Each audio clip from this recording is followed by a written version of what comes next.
Các anh nha, em tiếp tục làm clip giới thiệu với các anh về những chiếc bật lửa Zippo có giá trị sưu tầm cũng như những chiếc bật lửa các anh mồi thuốc. Thì hôm nay lô hàng em mới về, bên Nhật mới về thì luôn, sẵn tiện hôm nay cũng rảnh rỗi nên làm clip để giới thiệu cho các anh luôn. Tất cả các cây em chưa vệ sinh luôn, về nguyên bản luôn anh. Cây đầu tiên là cây 1953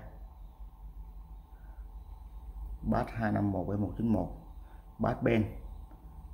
Đây là gọi là dòng full stem nè các anh, đã qua sử dụng, nhiên là không có ống mớp ha, chỉ có xước là không tránh khỏi rồi nha các anh. Còn cực đẹp ha, còn cực đẹp các anh.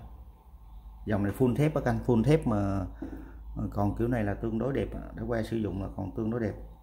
5 cháu mọc âm hay luôn.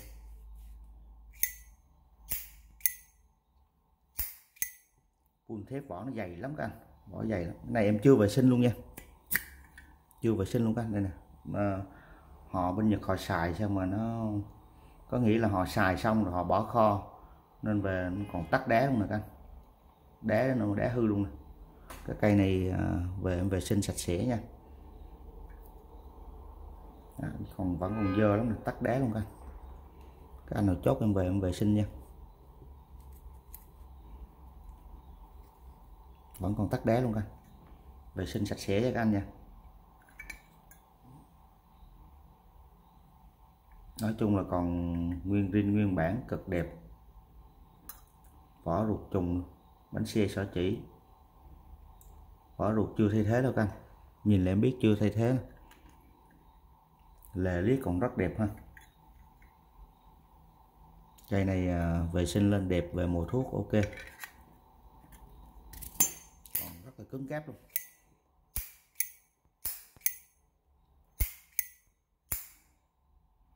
Mùi thuốc ok luôn các anh. Tổng thể không gắn mất không, dăm theo thời gian thôi. Cây số 1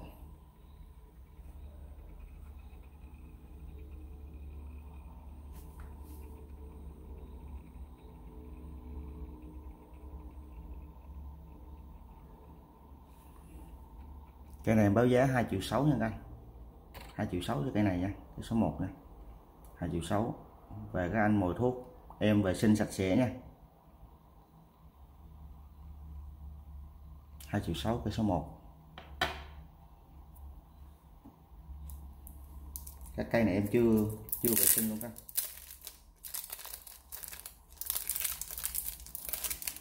Các anh nào chốt cây nào là nhắn tin qua Zalo hoặc là gọi điện thoại trực tiếp cho em nha. Đây là một cây 1955 Blem, này là shooter Blem gì đây nè, Blem mình chắc linh hãng các anh. Cái xước do quá trình sử dụng, tổng thể đẹp, không cắn mớp nha. 1958 có vết dăm theo thời gian thôi. 1958 ruột còn khá đẹp, ruột em chưa vệ sinh mà còn khá đẹp ha.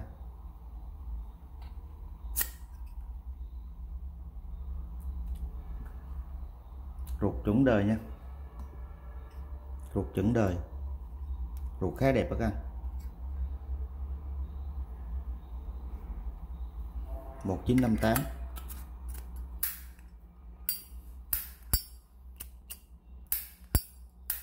tầm tốt, cứng cáp, shooter.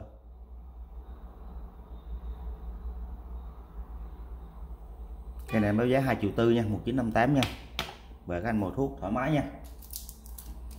Tổng thể còn rất là đẹp. 1958. Cây này cũng shooter do quá trình sử dụng nè, khắc ăn mòn axit đổ sơn. 1955 bass 251/191 bass bend. Dăm nhẹ do thời gian chứ không phải là cắn nha các anh. dăm nhẹ theo thời gian. Cái này dơ em chưa vệ sinh nha, là dơ em chưa vệ sinh. Xước tơ.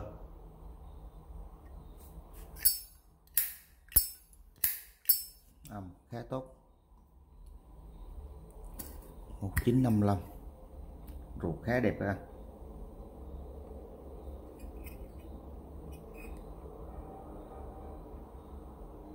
Cây này còn khá đẹp. Vỏ ruột trùng nha. 1955 cực đẹp luôn.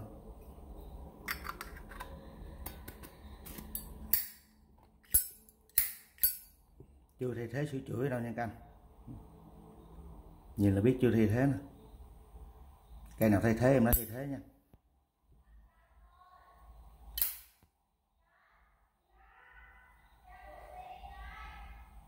Cái này em báo giá 2,5 triệu nha các anh. 2,5 triệu nha. Cái số 3.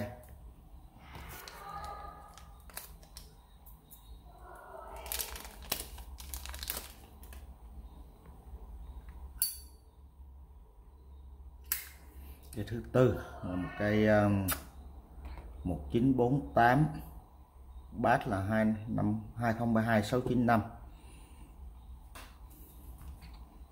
1948 bản lề 3 chấu. Tổng thể đẹp, không có mớp. Cây này họ đã xẻ chà rơm rồi các anh. Bên nước ngoài xẻ chà rơm. Khi họ chụp hình lên đó, em tưởng là 1947, tại vì lúc đấu là họ để là 47 49 đó. Mình nhìn cái màu này tưởng là cây này là cây 47, mới đấu về giá cũng cao. Cuối cùng về là cây 48. Để 48 là vỏ đồng mạ chà rơm, thì họ đã xả cái lớp chà rơm rồi. Nhưng cây này em bán lỗ cho các anh em. Lỗi cho các anh em về mùi thuốc. Tổng thể khá đẹp, không có mớp. Đây là em bán rẻ cho các anh em luôn.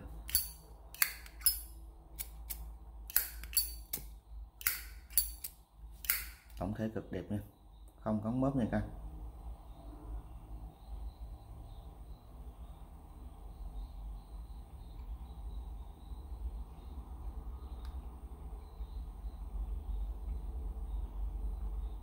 Cây này em bán 3,4 triệu nha. 3,4 triệu. 1948. Khắc ăn mòn chữ ký. Tổng thể đẹp. 1948 cây số 4, 3,4 triệu nha các anh.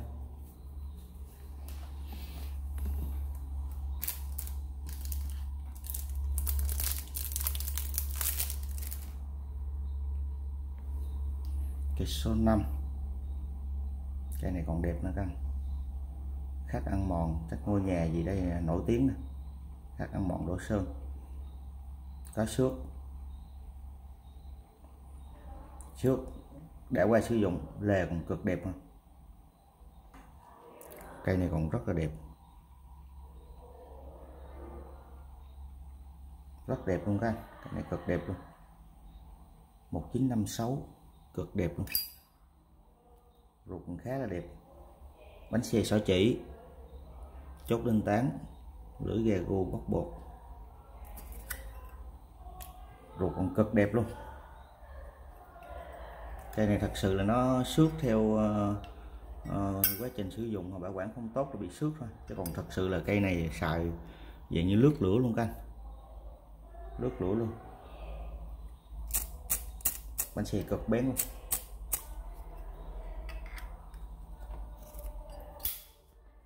Một 1956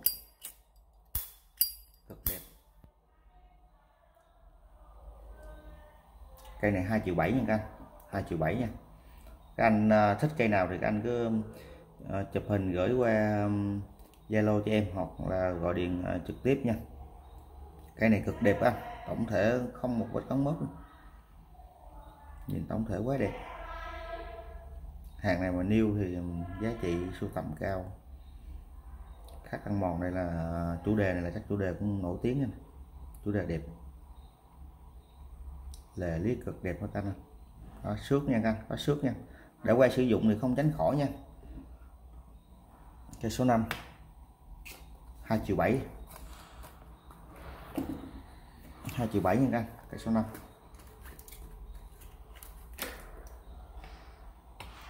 cực đẹp. Mời các anh điếu thuốc nha. Và em cũng xin cảm ơn các anh trong thời gian qua đã ủng hộ bên em nha. Và các anh nhớ đăng ký kênh và nhấn chuông để em làm clip các anh nhận thông báo để vào xem nha, để anh em trao đổi kinh nghiệm. Còn các anh nào không mua hàng hỏi em tư vấn, em vẫn tư vấn nha các anh. Các anh cứ hỏi thoải mái nha, em nói thẳng với các anh là buôn bán là buôn bán, nhưng mà tư vấn là tư vấn, chứ không nhất thiết là phải mua hàng rồi em mới tư vấn nha các anh.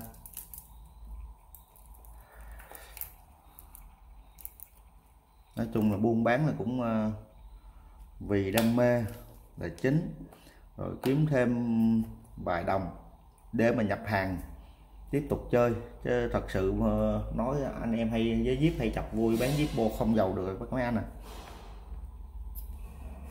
Bán cây ít tiền rồi chơi cây nhiều tiền, cuối cùng cũng âm tiền nhà hết. Chơi là chơi theo cái đam mê.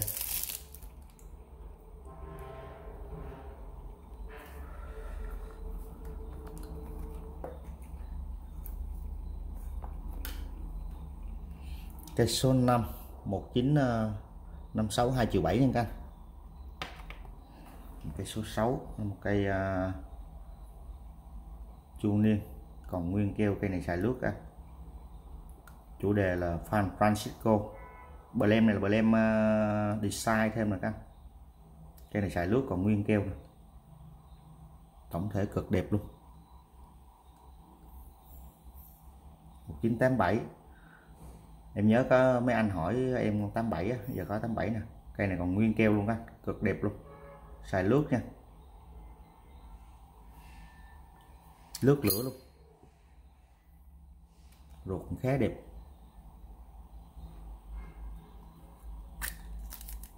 Lướt lửa, ba la mã, ruột vàng chuẩn đời nha các anh. Cây này cực đẹp luôn. Anh nào sinh năm 87 nè, anh nào bữa hỏi em 87 nè, cực đẹp, âm tốt.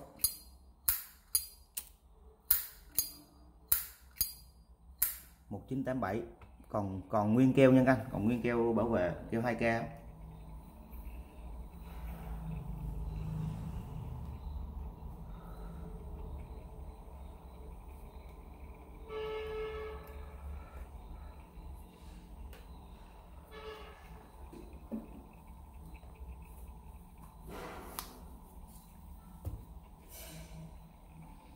Cây số 6, cây này em báo giá 2,7 triệu nha các anh. 2,7 triệu nha.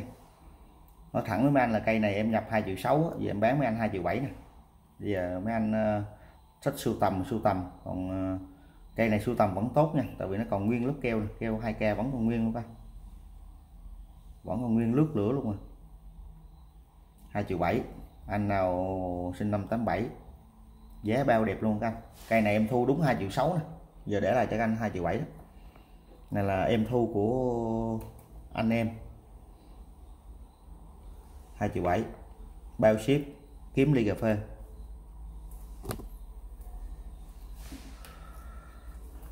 Lên cho các anh một cây sưu tầm, dòng sưu tầm này.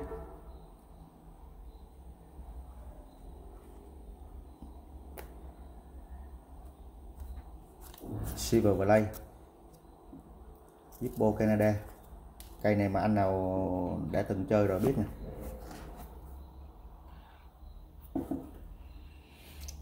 Cây này là 2002, năm cuối cùng hãng bản kỷ niệm đóng cửa, không sản xuất nữa nha các anh.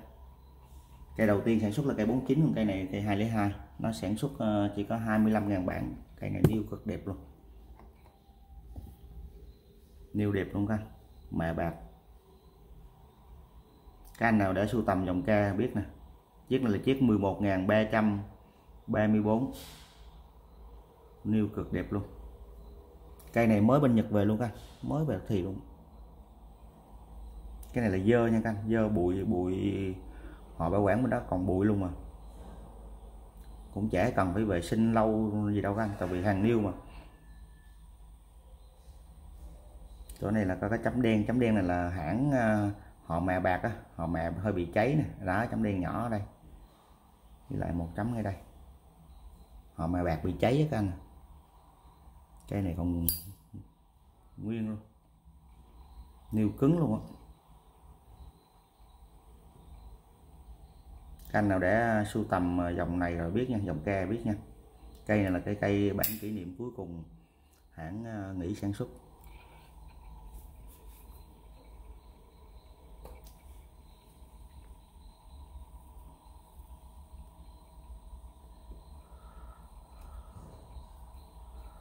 Rất đáng sưu tầm nha các anh. Sổ sách rồi còn nguyên nha, giấy tờ còn nguyên luôn, cực đẹp. Niêu mè bạc Silver Play, Niagara, Ontario. Đánh rút ruột ra luôn.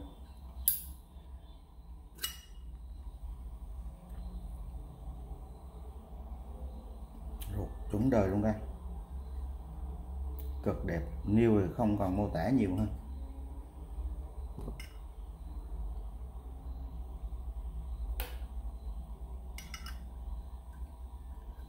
Rất đáng sưu tầm nha các anh, cây này rất đáng sưu tầm nha. Luôn bóc.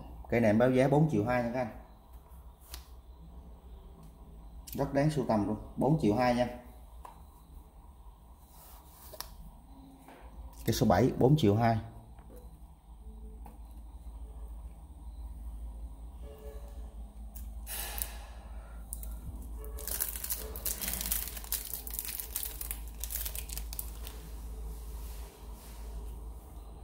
Cây số 8 là một cây chủ đề một đáy Zippo nè,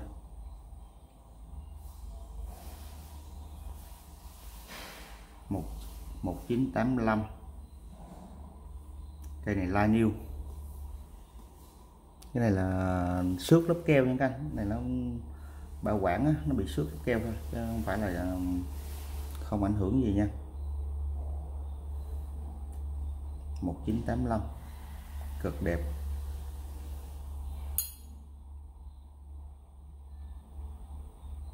Cực đẹp. La niêu nha các anh. Về sưu tầm tốt. Ruột trùng chuẩn luôn. Ruột 5 gạch huyền nha. Chuẩn đời.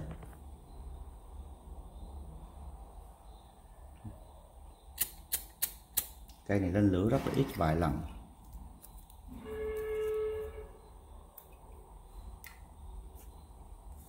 La niêu.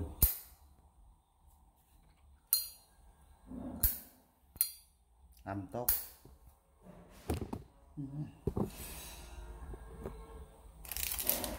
Một 1985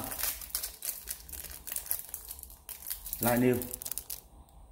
Cây này báo giá 3,6 triệu nha các anh. 3,6 triệu. Tất cả cái zip bên em báo giá là đã có bao gồm phí ship rồi nha các anh. Cây số 8 3,6 triệu nha, la niêu.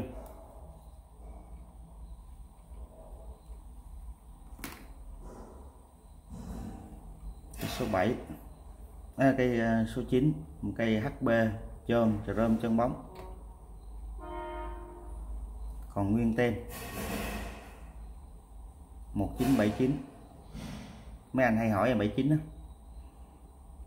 Rơm chân bóng cực đẹp, niêu.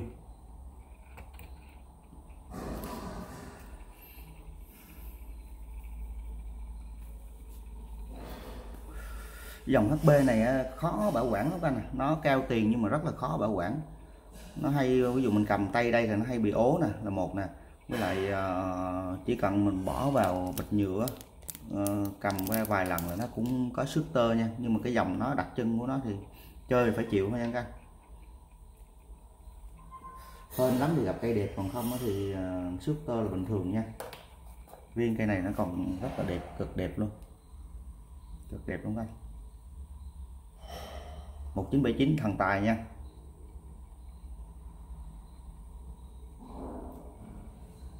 Cây này báo giá 2,9 triệu nha. 2,9 triệu. Cây số 9. lên cho các anh cây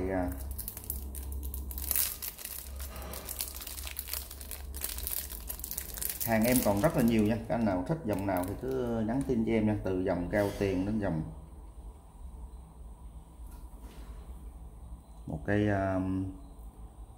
1948 lớp chà rơm còn cực đẹp. Cây này cực đẹp luôn các anh, cực đẹp luôn nha.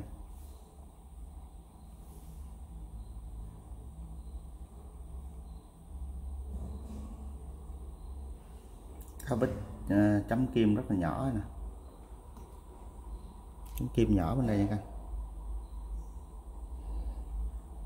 cực đẹp, còn nguyên lớp chà rơm nha. Các anh có bản lề nè, cứng. Cây này dạng như là họ xài như là lướt lửa luôn các anh, lướt lửa. 1948 ruột niken chuẩn đời ha. Bản lề nè các anh, các bản lề nè, bản lề còn rất là sáng nè, cực đẹp luôn. Này là dơ thôi các, dơ bụi dơ, bản lề sáng tròn, cứng cáp, có chấm kim nhẹ.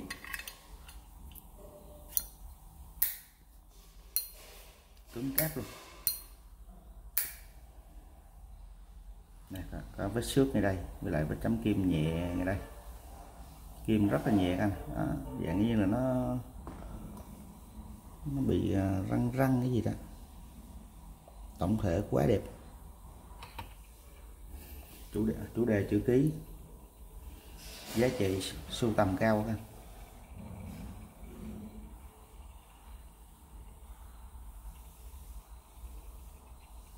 Cây số 10.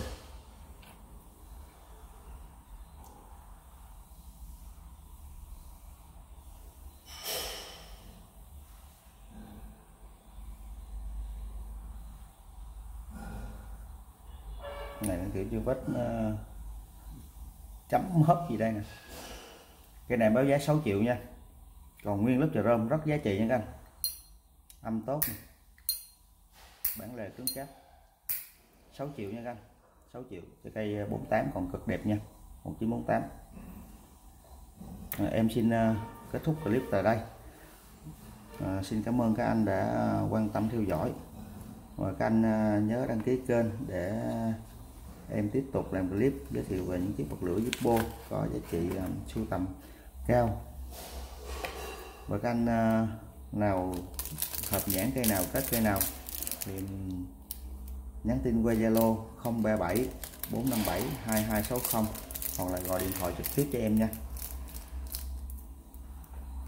Giá cả em đưa clip nhưng mà có thể là anh em mình thỏa thuận thống nhất, có thể là fit hay gì đó thì các anh cứ nhắn tin thoải mái nha. Cây nào em fit được em fit, còn cây nào mà sát giá rồi thì em cũng báo luôn nha.